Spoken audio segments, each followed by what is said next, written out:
우리 에스더님 쪽부터 샬롬하고 인사하십니다. 샬롬, 샬롬, 샬롬, 샬롬, 샬롬, 샬롬, 샬롬. 하나님 사랑합니다. 여러분 주 안에서 사랑합니다. 네, 알파와 오메가, 처음과 끝, 시작과 끝이다 라고 말씀하시죠. 태초부터, 창세 전부터 세상이 혼돈과 흑암에 쌓이기 그 전부터 하나님께서는 계셨고 우리를 위하여 은혜로 축복하시기 위하여 저희들을 만드시고 선물로 세상을 주시고, 그죠? 생각해 봤습니다. 모든 사람들이 행복하기를 원하는데 아까 저희 기도할 때 주님께서 저희들 지키시옵소서 하는데 우리 보통 어떻게 해요? 찬양할 때도 그렇고 또 크신 팔로 저희를 보호하여 주옵소서, 그 손 안에 저희를 붙들어 주시옵소서 라고 이야기를 합니다. 근데 저는 오늘 그 차를 잠깐 운전해서 오면서 주님의 얼굴을 구하는 저희들이 되게 하여 주옵소서 하고 마음으로 기도를 하면서 왔습니다. 다리 그 방송에서 그런 얘기를 하더라고요. 이제 환절기가 돼서 추워지고 있는데 수분을 공급을 잘해야 된다. 그리고 한방에서는 팔다리가 우리의 모든 그 육체의 가장 중요한 기관이 팔다리다라고 얘기를 한다. 팔다리를 부지런히 움직여야 우리가 살아갈 수 있는 모든 양분을 공급받고 공급할 수 있다. 부지런히 움직이고 물이 싫어도 가을이 되면 물 먹기가 싫어진다. 여름에는 더우니까 물을 수분을 많이 섭취하다가 물 먹기가 싫어지는데 그럴지라도 물을 많이 마시고 집안에 젖은 이런 빨래나 이런 것들을 많이 널고 또한 수분 크림을 잘 발라라. 방송에서 어디 그 세브란스인가 어디 계신 그 피부과 병원장님이 전화로 이렇게 얘기를 하는 부분을 제가 들으면서 팔다리 생각이 제 마음에 꽂혔어요. 그래서 맞다, 팔다리가 우리 몸을 움직이게 해주고 음식을 입에다 먹잖아요. 손으로 먹고 다리로 찾아가고 이런 것처럼 움직여야 되는데 그러면서 하나님의 그 크신 편팔 생각이 났습니다. 그리고 그 손 안에 보호하는데 그것도 가장 중요하지만 축복이죠. 우리에게 주시는 축복, 우리를 지키시고 보호하시는 축복인데 그렇지만 나는 하나님의 얼굴을 구하고 싶습니다. 여러분들 얼굴과 팔다리의 차이는 뭘까 한번 생각해 보시기 바랍니다. 주님의 얼굴을 저희들이 구할 때 그 아론의 그 우리 제사장의 그 축복이 있었죠. 얼굴을 우리를 향하여 드사 축복하기를 원하노라, 복 주시기를 원하노라 하잖아요. 저는 주님의 얼굴이 하나님의 임재를 상징한다라는 생각을 해봤습니다. 팔과 다리는 우리에게 복을 주시는 주님의 하나님의 팔이고 손이신데 얼굴을 구하는 것은 얼굴을 우리를 향하여 드사 그저 평강 주시기를 원한다라고 말씀하시잖아요. 그것은 바로 우리 인생이 말하는 행복과 같구나라는 생각을 해봤습니다. 행복은 어때요? 우리가 뭐 산 너머에 행복이 있다고 해서 열심히 거기를 향해 쫓아가 봤더니 또다시 산 너머에 있더라. 또 따라왔는데 평생을 가다가 결국은 어디 있다? 행복은 내 안에 있다라는 것을 발견했다는 얘기가 있죠. 얻어지기보다는 바른 삶의 몫을 정하고 열심히 찾아가고 쫓아가는 것이 바로 행복이 아닐까. 달려가면 행복은 저절로 따라오는 건데 인간의 진정한 행복의 대상들은 무엇일까? 여러분들의 행복의 대상은 제가 질문하지 않아도 하나님이신 줄로 믿습니다. 알파와 오메가이신 하나님이시죠. 만물은 근원이 모두 어디서부터? 하나님께로부터 시작이 돼요. 오메가이신 하나님의 뜻을 저버리지 않는 삶이 바로 행복인데 여러분들 알파가 창조주 하나님이시면 오메가는 어떤 하나님이실까요? 심판주 하나님, 마지막에 오시는 하나님이 오메가 하나님인 줄 믿습니다. 믿음으로 사는 삶이 알파와 오메가의 삶이고 사랑으로 사는 삶이 알파와 오메가의 삶이고 그리고 또한 충성과 섬김으로 사는 삶이 알파와 오메가의 삶이다. 저는 이 아침에 여러분들과 이렇게 묵상하고 싶습니다. 예, 우리가 사랑으로 남녀와 결혼을 할 때도 사랑해서 결혼하고 믿기 때문에 또한 그 사람과 평생을 같이 가겠다고 약속을 하고 부부가 됩니다. 부부가 된 후에는 어때요? 남편들은 아내를, 아내는 남편을 서로에게 복종하라. 어디에서 복종해요? 주 안에서. 알파와 오메가 대신 주 안에서 복종하고 서로에게 충성할 때 하나님께서 우리에게 복을 주시는 줄로 믿습니다.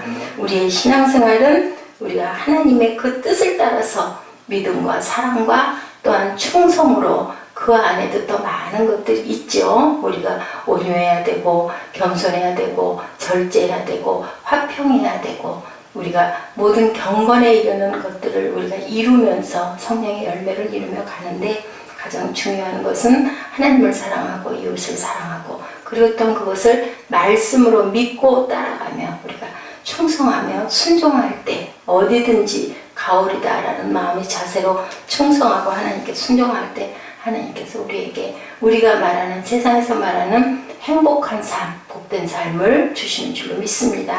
누구나 행복의 대상을 정해놓고 열심히 노력을 합니다. 자녀는 요즘에 어때요? 뭐가 행복한 것 같으세요? 아이들.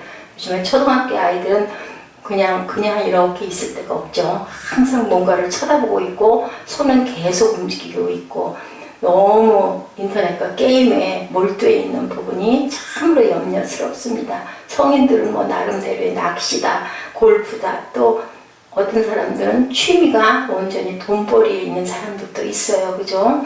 그리고 또한 결혼이 내 행복의 그 마지막 목표다 하고 아주 그것을 향해서 열심히 돌진해가는 사람들도 있습니다. 재밌는 얘기가 있어요. 여러분들 아실 거예요. 탈무드에 나오는 우화입니다.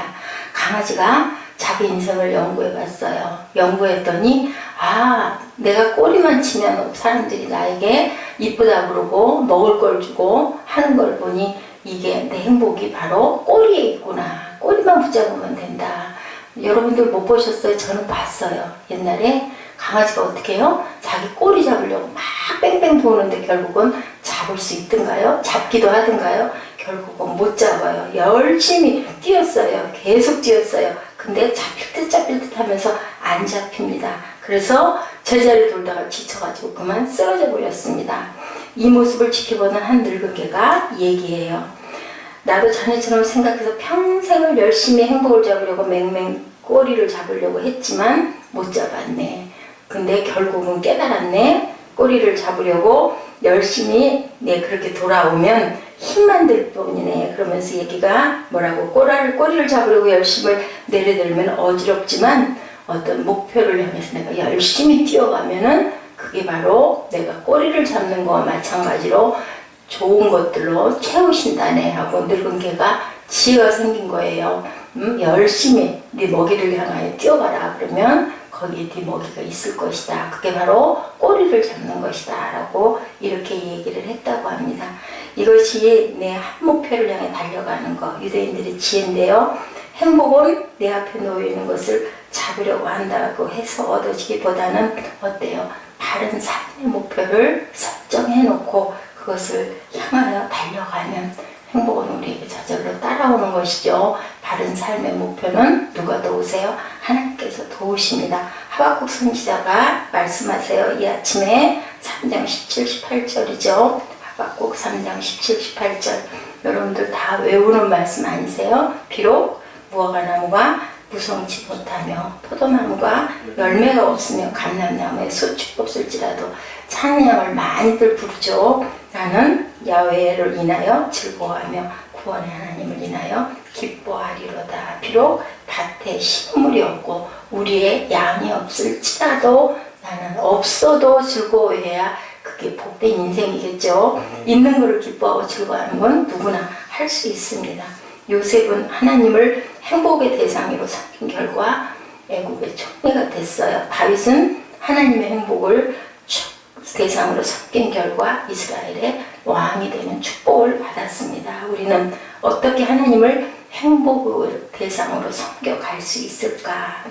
이사야 48장 12절 13절에 말씀하세요. 알파와 오메가이신 하나님의 뜻을 따라 사는 것이 행복하다라고 말씀하시네요.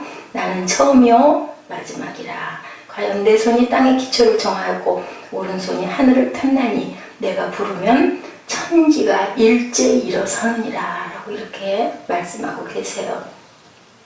처음이란 뜻은 인간이 있기 전부터 그죠? 계신 것을 말씀하고 계십니다.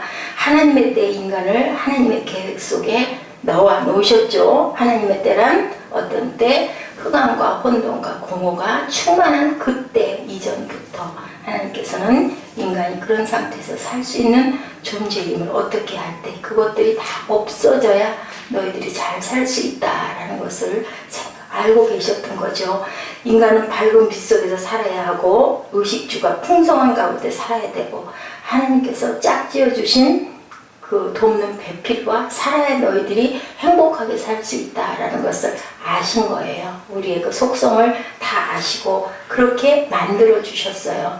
꼬마들이 소꿉장난할 때 어떻게 해요? 네, 여기는 방이야, 여기는 부엌이야, 여기는 마당이야. 그리고 네가 섹시해, 내가 신랑 할게, 이렇게 하고 만들어 놓고 살죠. 어렸을 때는 흙으로 만들고 뭐 이렇게 나물 같은 거 뜯어서 조그마한 그릇 챙겨다가 플라스틱 그릇 갖다가 만들고 도마도 갖다 놓고 칼도 갖다 놓고 저도 그렇게 소꿉장난을 하면서 유독스럽게 저는 뭘 그렇게 다 챙겨놔야 소꿉장난을 했어요. 말로만 대충 하는 아이들도 있는데 저는 그러지를 못했거든요. 하나님께서 우리의 그 필요를 다 아신다라는 얘기입니다.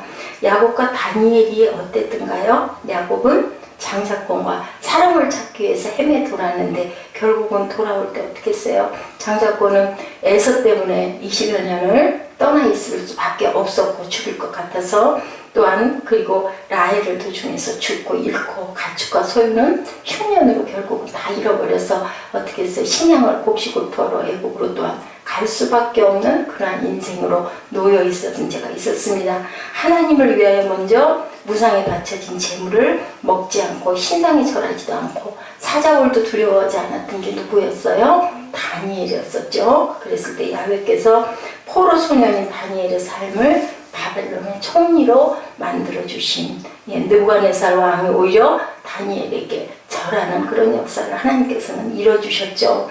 이렇게 우리가 어려운 가운데서도 하나님의 중심적인 신앙생활을 했을 때 하나님께서는 우리에게 복을 내려주시고 복된 인생이 될 수 있도록 해주십니다. 오메가신 하나님의 뜻을 저버리지 않는 것이 바로 복된 삶임을 여러분들 저와 함께 입술로 고백하시기 바랍니다. 알파가 창조주 하나님을 뜻이면 오메가는 뭐라고요? 심판주 하나님을 뜻하는 것인데 마지막이 하나님으로 끝난다는 거죠. 인생의 시작을 하나님으로 출발해서 인생의 끝도 하나님으로 끝나야 할 줄로 믿습니다. 그래서 우리는 돌아갈 고향이 있는 거죠. 예수님을 보내주심으로 인하여 우리의 끝이 영벌이 아니라 영생이 되었다는 것이 얼마나 복됩니까? 나이가 들어갈수록 만약에 끝이 영벌로 끝나고 죽으면 한 줌의 죄일 수밖에 없다라고 한다면 모든 사람들이 죽는 것을 1년 1년 해가 갈수록 공포스러워할 것인데 우리가 돌아갈 본향이 있기 때문에 마음이 든든하죠. 열심히 최선을 다하고 어느 곳에 있든지 하나님의 영광을 구하고 열심히 살면 하나님께서 우리의 터를 만들어 놓고 네가 왔니 하고 나중에 주심을 우리가 기뻐하고 기대하고 바라볼 수도 있는 거예요. 이렇게 하나님께 인정받는 저희들이 되어야 할 것인데 그것을 위해서 열심히 예배드리고 봉사하고 헌신하고 구제하고 그리고 하나님의 영광을 구하는 저희들인 줄로 믿습니다. 솔로몬 왕 생각을 좀 해봤어요. 솔로몬 왕 즉시 뭐를 했어요? 1천 번제를 드려서 하나님께 불로 응답을 받을 만큼 그렇게 열정 있게 또한 7년 동안 궁궐을 하나님의 성전을 짓고 그럴 것은 참 좋았는데 본인의 집을 너무 오래오래 지으면서 본인의 집에 치장을 너무 많이 했더라고요. 보니까 그의 왕의 신분으로 시작한 하나님께 의지한다는 뜻을 하나님께 처음에 열심히 보냈는데 문제는 왕궁이 성전보다 더 정성을 들인 거예요. 왕상 10장 18, 19절에 나와 있더라고요. 왕이 상으로 큰 보좌를 만들고 정금으로 입혔으니 보좌에 6층계가 있고 보좌 뒤에 둥근 머리가 있고 양편에는 팔걸이가 있고 팔걸이 곁에는 사자가 하나씩 섰으며 솔로몬이 만든 보좌는 아주 화려하고 사치스러웠는데요. 이 왕자의 모형이 바벨론의 지그브라이트라는 이방 신전의 보좌 모양이었다고 합니다. 바벨론 신전의 6층계는 마독이라는 이방신이 내려오는 층계였고 의자는 이방신이 앉는 자리였다고 그래요. 솔로몬은 20년 동안이나 성전과 궁전의 영광을 하나님께 돌리기보다는 자신의 영광에 처소로 삼은 것부터 뭐가 들어오기 시작했어요? 사탄이 들어오기 시작을 합니다. 솔로몬 왕은 전도서에 보면 어때요? 사업도 크게 궁전, 연못, 동산도 만들고 양떼와 은금을 상같이 만들어 누가 시바 여왕이 찾아오기도 했었죠. 그래서 와가지고 많은 선물을 각 놓고 갈 만큼 솔로몬은 어떤 사람? 지혜로운 사람이었는데 그만 너무 지혜가 넘치다 보니까 너무 자기의 부분의 모든 것들을 영화에 집중을 하게 돼버리고 맙니다. 그래서 솔로몬이 마음을 돌이켜 이스라엘 하나님 야훼를 떠남으로 열왕기상 11장 9절 10절입니다. 야훼께서 저에게 진노하시니라 말씀하시죠. 다른 신을 쫓지 말라 하셨으나 야훼의 명령을 지키지 않으므로 야훼께서 솔로몬에게 말씀하시되 내가 이런 일이 있었고 내가 나의 언약과 내가 네게 명한 법도를 지키지 아니하였으니 내가 결단코 이 나라를 네게서 빼앗아 내 신복에게 주리라. 이렇게 됨으로 인하여 아버지 다윗 왕이 남북을 하나로 통일했던 것을 또 남북이 이스라엘과 남유다와 북이스라엘로 나뉘게 될 수밖에 없었어요. 쭉 제가 한번 좀 찾아봤습니다. 11장 14절에 야훼께서 에돔 사람 하닷을 일으켜 솔로몬의 대적이 되게 하시니 그의 왕의 자손으로서 에돔에 거주하였더라.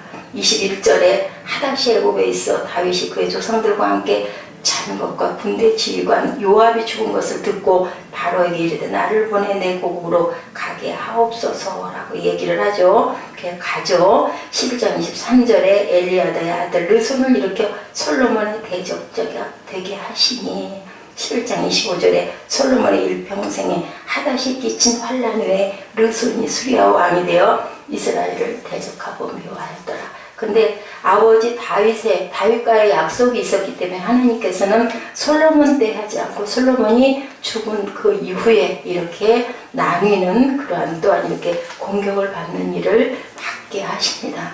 왕상 10장 20절에 왔더니 이스라엘의 여로보암이 돌아왔다함을 듣고 사람을 보내 그를 공회로 청하여 이스라엘의 왕으로 삼았으니 유다 지파 외에는 다윗의 집을 따르는 자가 없도다. 여러분들 주신 자도 야훼시고 취하시는 자도 야훼시니 욥이 고백하죠. 1장 21절에 욥의 고백을 솔로몬도 고백했다면 어떤 상황에서도 솔로몬은 흔들리지 않았을 텐데 그리고도 이제 나중에 전도서에도 그렇게 얘기하죠. 모든 것을 해봤지만 헛되고 헛되다라고 이야기를 합니다. 사무엘하 7장 13절에 내 이름을 위하여 집을 건축할 것이요 나는 그의 나라 왕위를 영원히 견고하게 하리라 라고 얘기하는데 내가 내 앞에서 물러나 한 사울에게서 내 은총을 빼앗은 것처럼 그에게서 빼앗지는 아니하리라. 사무엘이 이렇게 사무엘하여 고백을 하고 있습니다. 또한 28절에 주 여호와여 오직 주는 하나님이시며 주의 말씀들이 참되시니라. 주께서 이전 것을 주의 종에게 말씀하셨사오니 다윗이 고백하는 거예요. 사무엘이 예언한 것을. 그리고 청하건대 종의 집에 복을 주사 주 앞에 영원히 있게 하옵소서. 주 야훼께서 말씀하셨사오니 주의 종의 집이 영원히 복을 받게 하옵소서. 사울왕과 솔로몬 왕은 인생을 행복으로 출발을 했는데 결국은 어떻게 됐어요? 불행하게 끝이 났어요. 알파와 오메가이신 하나님을 믿고 따랐으면 끝까지 갔어야 할 것인데 하나님이 얼마나 사랑하셨는데 솔로몬이 처음으로 내 성전을 짓게 만드신 분이 하나님이신데 결국은 하나님을 실망시키시고 다윗과의 약속이 있어서 그래도 내가 네 대에 너를 그렇게 멸망시키지는 않을 것이다 라고 하신 약속을 그래도 아버지께서는 끝까지 지키셨습니다. 하나님은 과거에는 우리의 창조자시고 미래는 우리의 심판자시라는 것을 절대로 잊지 마시고 다윗에게 주었던 축복이 아들 대에서 무너지는 일이 없도록 우리는 항상 아침과 밤과 처음과 마지막이 같은 우리의 일상이 되어야 할 것이며 또한 우리가 늘상 하나님을 기쁘시게 하는 일들을 찾아가야 할 줄로 믿습니다. 히브리서 10장 11절에 믿음이 없이는 하나님을 기쁘시게 못하나니 하나님께 나아가는 자는 어떠해요? 반드시 그가 계신 것과 또한 그가 자기를 찾는 자들에게 상 주시는 이심을 믿어야 할지니라 라고 얘기하고 있죠. 복음에는 하나님의 의가 나타나 믿음으로 믿음에 이르게 하나니 기록된 바 오직 의인은 믿음으로 살리라 한 것 같다. 우리가 하나님을 사랑했으면 하나님을 온전히 또한 완전히 믿고 하나님께 충성했을 때 하나님이 우리에게 복된 삶을 주신다는 것. 사랑으로 사는 것이 알파와 오메가의 삶이고 믿음으로 산다는 것이 알파와 오메가의 삶이죠. 요한복음 13장 1절입니다. 6월절 전에 예수께서 자기가 세상을 떠나 아버지께로 돌아가실 때가 이른 줄 아시고 세상에 있는 자기 사람들을 사랑하시되 어떻게 사랑하셨어요? 끝까지 사랑하셨다고 그랬어요. 끝까지 사랑하시고 끝까지 믿으시고 끝까지 충성하시기 바랍니다. 또한 충성으로 계시록 2장 10절이죠. 내가 죽도록 충성하라. 그러면 내가 생명의 면류관을 내게 주리라. 예, 이렇게 우리는 죽도록 충성해야 되겠죠. 잉글랜드의 감리교단의 지도자 스테픈 올린 목사님의 이야기예요.